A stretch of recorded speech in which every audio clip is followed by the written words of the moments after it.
Well, again, welcome back, everyone. We're real happy to have Nick Gagg. You've probably seen him over the years behind the bench and on the bench as he was graduate manager last year, was it, or year before? Last year. So he's been around the basketball court and the Golden Gophers for several years. So Nick is here. He is the Director of Operations for Dinkytown Athletes. We had hoped that Rob Gagg would have been here.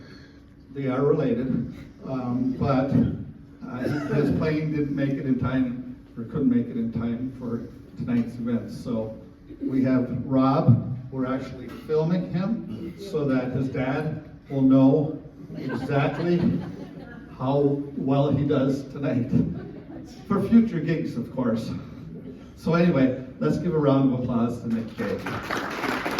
Thank you so much, Jim. Thank you all so much for letting me take your time and just letting me talk to you guys tonight. Just want to thank you all for all of your support. We appreciate it. I know the program does. So yes, as Jim said, I'm Nick Gagg. I'm the Director of Operations with Dinkytown Athletes. This is my first year doing it. I'm just coming in on a year. I was with the basketball program for the last 6 years, 4 years as a student manager, and then the last 2 years as a graduate manager. So definitely have seen my fair share of Gopher basketball, grew up a Gopher fan, so definitely was a dream come true, and I'm super excited to continue working with Dinkytown Athletes and continue working with this great team. So I know it's been a couple years, but if you don't know who Dinkytown Athletes is, we are the official collective for Gopher Athletics. And so what we do is we provide NIL opportunities for student athletes from 16 different sports. That's something we're pretty proud of. It's not just football, basketball, hockey.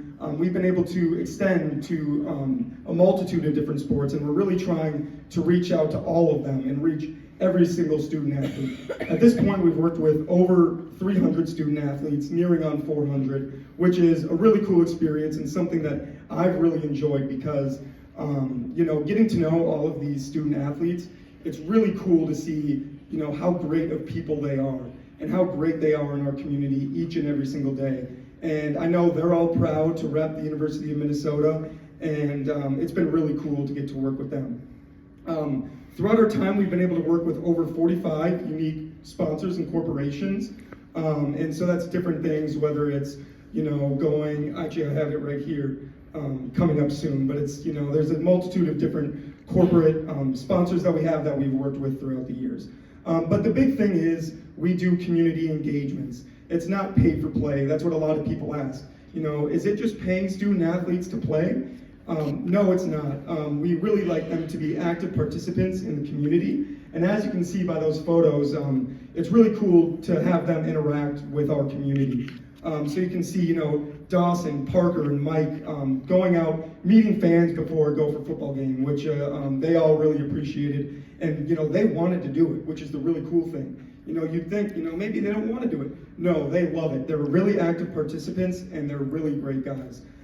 We have pictures of Trey Edmonds over there at our Dinkytown Athletes barbecue that we host every July, hanging out with some kids. We have autograph signing with Dinkytown Athletes members and just loyal team members in general. And then one of our favorites and one of the ones we're most proud of is Champions for Literacy. So they're one of our great partners who partner us with local schools and give our student athletes the opportunity to go read to local kids and have them have conversations with these kids and let them know, how important reading is and how important it is to be, a good student, because that's definitely a part of it as well. It's not just sports, it's, being an active participant in your community. And so our student athletes have really enjoyed those opportunities throughout the years. So as I said before, we do have a multitude of corporate deals. Here are just some few ones from the last couple months, I'd say. So there's Isaac with Affinity Plus. Parker actually just did, if you go on social media, Parker just posted a Red Baron video with McKenna from the volleyball team, and he was doing some sweet volleyball digs, spikes, just all that kind of fun stuff. So it's definitely some fun opportunities for our student athletes to do different things. Dawson Garcia, he did an Abbott blood drive, and then just right up there hosting clinics and stuff like that. So as you can see, there's just a multitude of different things that our student athletes can get involved with companies. And the coolest thing is that these companies are pretty creative. You know, they have each company has a different vision for what they want. So it's been really awesome to see our student athletes get creative and work with these companies on that front. So then another aspect to it is our brand partners. And so if you don't know, we're partnered with several different companies revolved around Dinkytown Athletes merchandise. So as you can see, some of the guys are gracing the hats. I'm actually wearing one tonight. Folly Coffee is a great partner. They have their own Dinkytown Athletes Game Day Brew, which is really good, I've heard. I'm not a coffee drinker myself, but the rest of my family is, and they love it. And so it's opportunities like that where our student athletes are able to help promote us as well, which is a really cool opportunity. Another one of our big sponsors that our student athletes do not advertise is Grey Duck. Grey Duck has helped us immensely with their sales, and another big thing is we have our own Duck Duck beer, which is Dinkytown Athlete exclusive, which has been really cool to see it grow. If you go for football games, you're probably going to see it because they try to get it at most tailgates and in the stadium. And it's also at Williams Arena currently. Another big thing is player merchandise. It's a fun thing where players can get a little creative.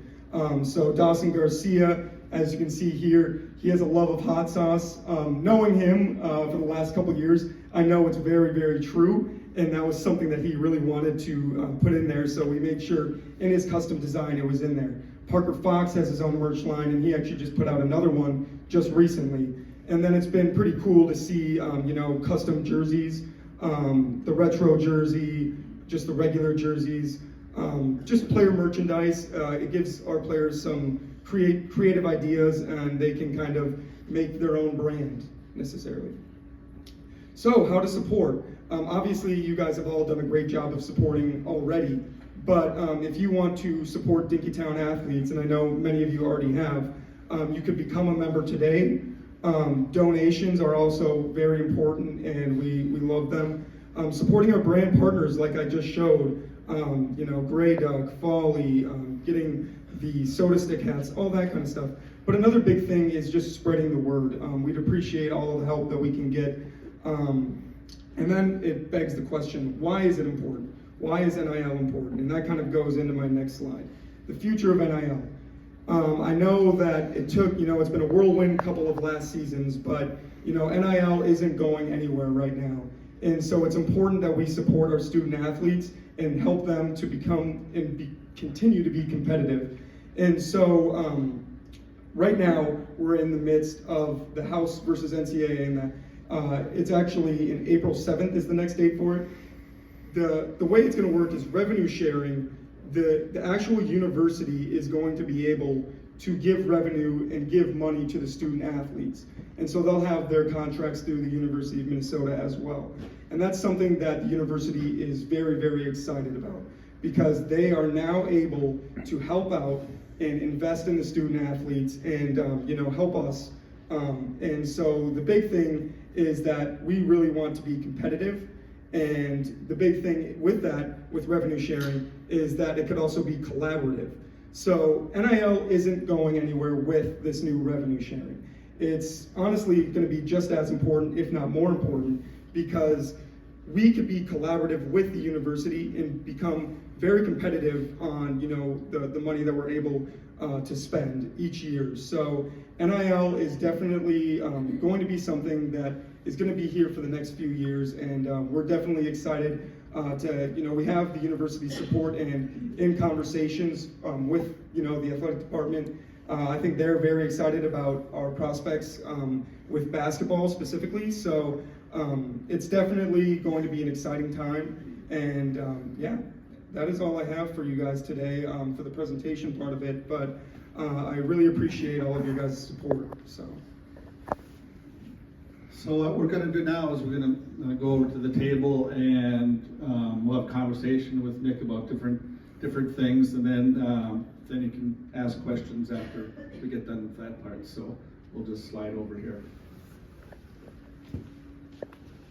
We can only do one mic at a time. Gotcha. So this one, this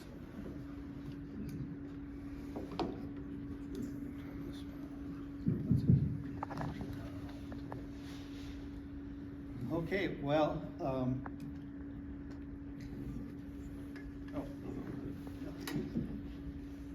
here we go. So, thanks for doing that, Vic, and thanks for coming today. I know you're busy. It's that time of the year for everything with NIL and getting contracts, and we talked earlier about some of the things that you're working on now. So, right now, what are you kind of your focus per se? What are you working on? Yeah, definitely. So as the director of operations, I do a lot of the day-to-day sort of stuff with the student athletes. So whether it's working with them on their current deal, whether it's helping them with those corporate brand deals, whether it's working with our sponsors like Champions for Literacy, getting those student athletes in those schools. It's kind of just assisting the student athletes each day with whatever they need. It's also, meeting with different companies and stuff like that. Just trying to, help the day-to-day sort of operations and just make sure that, everyone is taken care of. So that's most of my focus right now, but obviously larger scale, with just a couple weeks left in the college basketball season and, the women's college basketball season as well. The portal is opening soon, and so that's definitely a huge focus for us right now, is just, getting right in that sense and being prepared for when it comes, because it comes fast, and it definitely is something you need to be prepared for. You can't just be there the first day and say, I think we're ready. You need to know you're ready weeks ahead. So, excuse me. So now you mentioned about NIL, and you talked a little bit about us and Dinkytown Athletes.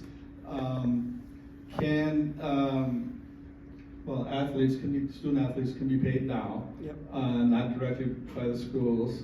You mentioned obviously that NIL is not going away. It's new, well, not new anymore, but it's been around for a little while. One of the things that a lot of people see on social media is a lot of players, or wherever it may be, but particularly on social media, where players are getting millions of dollars or millions or whatever to go someplace else or come to play. And I know the answer to this, but I'm going to ask it anyway, and most everybody here I'm sure knows the answer. So college athletes are paid through NIL deals, as we're doing now, and that's endorsements and sponsorships and social media and things like that. And they're not directly paid by the schools at all at this point. So, but after July 1st, as you mentioned, that's when schools can get involved per se. How does this University of Minnesota help Dinkytown? Can you tell us a little bit of how you work together, or what you can do and what you can't do? Yeah, for sure. So definitely the last couple of years have been great, because we are now the official collective of Gopher Athletics. And so that allows us a lot more opportunities to work with them directly. Jeremiah Carter is a great resource for us at the University of Minnesota. He's our NIL contact. He actually was my professor in class just a year or two ago, which is really funny now that I get to be able to work with him. But he actually has a heavy compliance background. He actually played for the Gophers probably right around the time I was born. But it's been really awesome to get to work with him, because he is not only just very talented when it comes to the compliance aspect, but he has a lot of great ideas, and he's able to, work with the staffs, and he's able to work with, the athletic department. And so that's been a great resource for us to kind of tear down that wall in between the collective and the university, because we're able to have those conversations with them. And it definitely made my transition easier, because we're able to work with the university, which has been a blessing. So Now with revenue sharing becoming a thing in July, it's only going to heighten. And so I'm definitely excited to continue working with them. They've been incredible, just every single person I meet, whether it's through Gopher Sports Properties, the Golden Gopher Fund, the athletic department in general. It's been a really, really great experience working with them, and it is very collaborative, which is something I'm very thankful for. Great, thank you. You mentioned about the different sponsorships and things like that in the presentation, and some of them, that are quite substantial actually with Grey Duck and was it Nepsis that we had another one? Yep. Nepsis had another one. I think they had both had matches, both $1 million matches if I remember right. Nepsis was $1 million match. Yep. Okay. So those are outside deals per se, that the money comes in and to Dinkytown Athletes but can you talk a little bit about some of the other endorsement deals or sponsorship deals you mentioned, like Isaac and Parker and Dawson? They all have different kinds of deals outside, so that when a number comes up, and you might see it on social media, it's not all necessarily coming from a collective per se. So can you talk a little bit about that? Yeah, for sure. So definitely not only coming from the collective. We've been able to partner with some great corporations, and think about any athlete, professional, Anthony Edwards. You see him on billboards, you see him on things like that, advertisements. And so what NIL has been able to do is give college athletes that opportunity. And so these corporations will reach out to us, and we'll reach out to them, and they'll say, you know what, we want to do a really fun, we have a really good fundraiser, we have a really good idea, and we want a student athlete of yours to get involved, for example. And they'll say, we want Dawson Garcia to do it. And so then the way it works is then we'll bring it to Dawson and say, hey, listen, this company has a really cool, so Abbott just did a blood drive where they were encouraging people from all Big Ten schools to go give blood. And so they were really passionate about it, and they said Dawson Garcia would be an awesome spokesperson. He's a great person in the community, and he's also, just a really big figure. And so those are other opportunities that student athletes can have because of NIL. And so it's not just a pay for play, that's not what we do. It's giving these student athletes opportunities to build a brand for themselves. And we've actually seen some really cool things recently where companies want to take in student athletes for like micro internships, where it gives them an opportunity to go into a field that they actually have interest in their future. Companies might say to us, we want a student athlete that wants to do this in their future. They want to be an engineer, they want to be economics, that sort of deal. And so that helps us to give them the right people, and it gives the student athletes an opportunity to get hands-on experience that they might not have been able to get before NIL was a thing. So that is another cool aspect to it that I think our student athletes have really enjoyed. Can you talk a little bit about what some of the requirements per se not going into details on contracts, but because you can't do that, so nobody asks about how much money anybody is making from Dinkytown Athletes or the collective. But as far as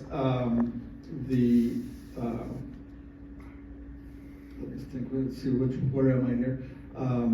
As far as like the contracts, what are the requirements for the athletes, student athletes to do? I know Monday night we have our senior night where we're celebrating the seniors, actually in this room. But can you talk about some of the actual, what they're required to do every month or during the season?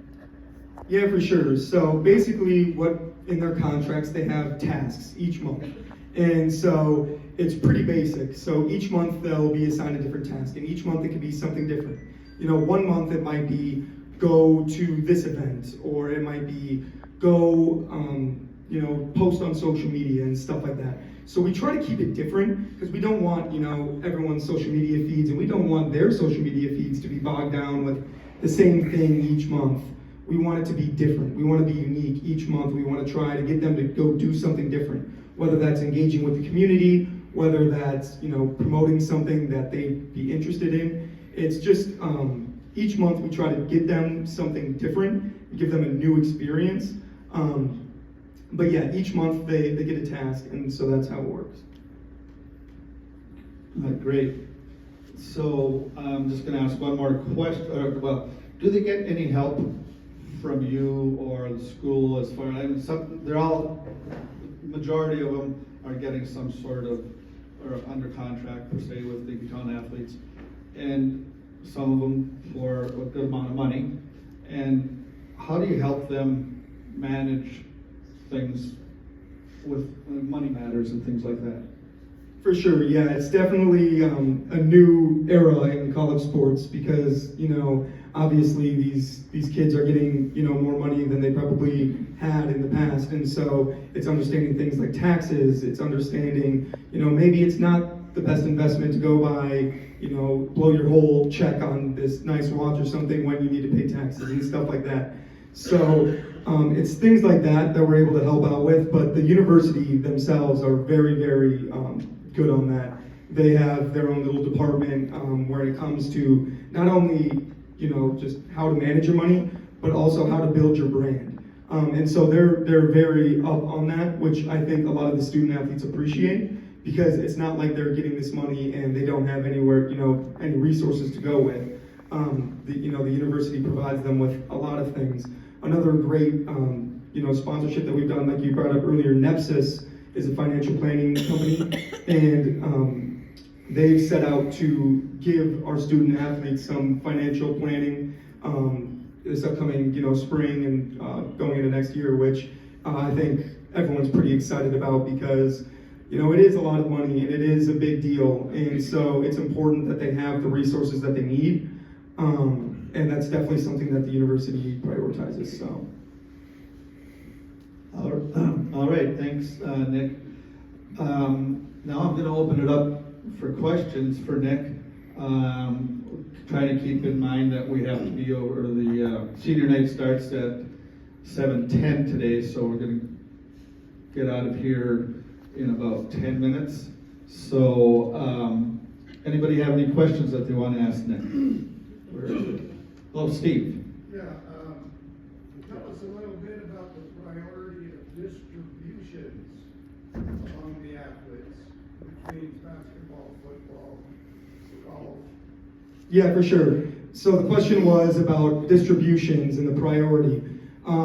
And so that's a great question because a lot of times, people don't understand what, how it works, how the money is distributed. And so the way it works is we have different funds for different sports. So for example, when you start a membership with Dinkytown Athletes, there's different sports that you can decide to put your money into, as well as your donation. And so if you decide to do it that way, it goes directly to the sport that you'd like. So for example, if you want to put all your money into basketball, that's where all of your money will go. And so the way it works is those different funds, we see how much we have there, but then we also have our general fund, and so that kind of goes into different places. So for example, if we have, an exciting basketball prospect that, we want and, we need a little bit more money here, we can pull from that general fund, but we do not pull from any sports that, people have put their money into. And so that's a big deal because, if we decided to, throw all the money at football, throw the money at basketball, we have 16 different sports, and so we've been privileged to be able to work with, cheer, dance, wrestling, all of golf, all of those different sports. And so that's one of the biggest tenets is that we have different funds for each sport. And so when you make that donation, it can go to that sport specifically. And then when you make a donation, the same thing. And that allows us to kind of designate to which sport it goes to. I hope that answered it a little bit. I think, Steve, were you kind of meaning about the team, for instance, and how the money flows, kind of as not per player, but you know what I'm saying? How do you choose who gets so much money? Yeah, basically. Talk a little bit about that. When it comes down to player by player basis, a lot of that comes with our work through the athletic department. Obviously, I'm a student manager, and so I'm not the most apt in making decisions on which player deserves which dollar amount. But thankfully, with our partnership with the university, we're able to work through the kinks there, and that allows us to understand where the different teams want their money going to, and so it's not necessarily us choosing, which is pretty important because it's important for the staffs to be able to choose where their money's going. So. Jim, would you clarify? I'm a little confused. The NIL and the collective. Mm-hmm. Under the NIL program umbrella, an individual player is more likely he'll have an opportunity to earn revenue because of that person's star quality, an individual. Right. But the collective, the money would go to, for example, when I donate, the money would go to, let's say, football or basketball or baseball. Yep. That money, then you take that money and pool it for, let's say, baseball, but not an individual player within the baseball team. That's the NIL program. Yeah, correct. So for example, if you decided to donate to the football program, right? Or let's just say basketball, since we're at the game tonight. So if you decided to donate to basketball and you decided to put all of your money into basketball, that goes into the basketball team fund. And then we work with, the athletic department and the staff to designate where they want that money going. And so that's kind of where that works. So when it gets a donation into Dinkytown Athletes, it goes into the team fund. However, when it comes to an athlete's star power, if you want to call it like Dawson Garcia, that's an additional thing where he can make, however much money companies are willing to give him on top of that. And so, yes, so when you make your donation, it goes into the basketball fund, and then that's where it gets designated to each player specifically. Do you work with or compete against agents? That's definitely a great question, and okay, so he asked, do we work with or against agents? And it's a little bit of both. Obviously, with NIL, these student athletes now, most of them have representation. And so it's kind of interesting to see. There's definitely the higher end agents and the lower end agents. And so it's definitely it's a work of, we work with them. And we try our best, both sides try our best to help the student athletes as much as possible, right?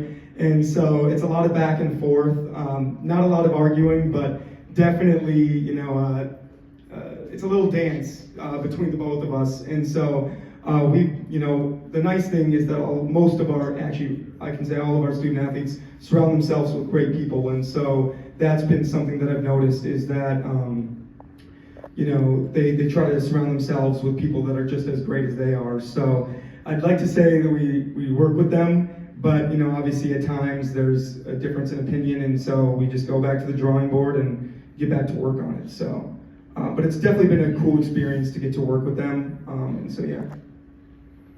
Yep. When coaches go out recruiting, do they have a number that you guys give them that say, okay, basketball, we have $3 million that you can spend?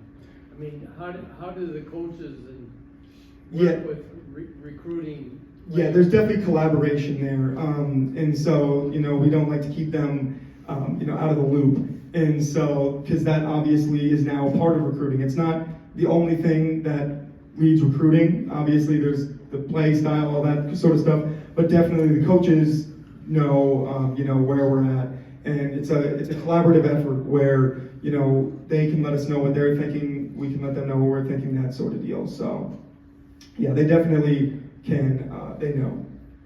So how do we stack up, in your opinion, to the other Big Ten schools? I have contact with people, and the general feeling is we don't have much compared to others. Is that true? Are we improving? How do you? Yeah, definitely. So I definitely think that we have a little bit more than people think. However, I know it's something in basketball specifically, it's something that we still need to work on. And it's something, we're not satisfied in with where we're at right now. But, I wouldn't say we're at the bottom by any means. But, the big thing is with revenue sharing coming in, that's another big help for us.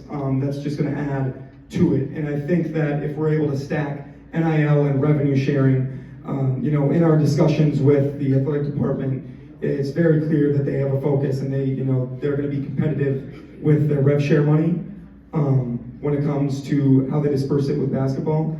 And so I think they're pretty excited about that. And so it's definitely a work in progress, and it's something that we are constantly working on to try to improve. But I definitely, we do need to keep working, and we do need to keep growing in basketball. So that's where I'd say we're at. But not at the bottom, but bottom 7? The interesting thing, I don't know. The hard part is collectives, you don't necessarily know what other collectives have. And so you can only really use a general basis. And, I think we're not competitive, which, is a sign there. But it's all confidential, which makes it a little difficult to actually say where we stack up necessarily team by team. So we have to get about 5 minutes to 7, and I don't want you to miss the senior night. Jim Erickson, you had a question you want to answer? It'd be the last question. Oh, it's kind of the same question. There's no full disclosure in NIL. It's very murky. A lot of lies, a lot of boasting, a lot of BS, and very confidential. Yep. But you do that because we don't want to tell the other guys. Exactly. Everybody keeps their powder dry. Exactly. That's kind of the challenge with it all, is because if we were to tell everyone this is where we're at, this is where we're at for football, this is where we're at for basketball, that gives the other collectives and the other programs a leg up on us. And so unfortunately there's just a system where it's all confidential. We don't know what Iowa has, we don't know what Wisconsin has, and so we just push every single day to try to one up them. And so that's the reason why on our end we're confidential when it comes to player contracts and stuff like that, is because nationwide it's very confidential. And so we just do our best with each day and just try to keep going. So I suppose you know total of dollars that come into the Dinkytown Athletes. You're aware of your own numbers. yep. You probably have an idea about the others, but if I asked you where we are 1 to 18, you wouldn't tell us, would you? I probably not. It's just it's tough because I know how much we have, and I can only estimate what other people have, and so that's part of the game. It's just trying to be better, and so I probably couldn't necessarily discern where we're at compared to the 18, but I know it's just something we work on. So yeah. That's a tough question because it ends up on social media and everywhere, and already you see it in the newspapers and such. So it's a very delicate situation, to say the least. Well, I want to thank Nick for coming and give him a big hand. Appreciate you being here, answering questions, and spending time with us. I want to remind you that Monday night is we're celebrating our seniors. We've got 10 of them this year. We didn't have a tip-off this year because we couldn't make arrangements with the team and the place. So this is your chance to meet and mingle with the players, and we have a silent auction, and all the proceeds go to support the program and go into NIL.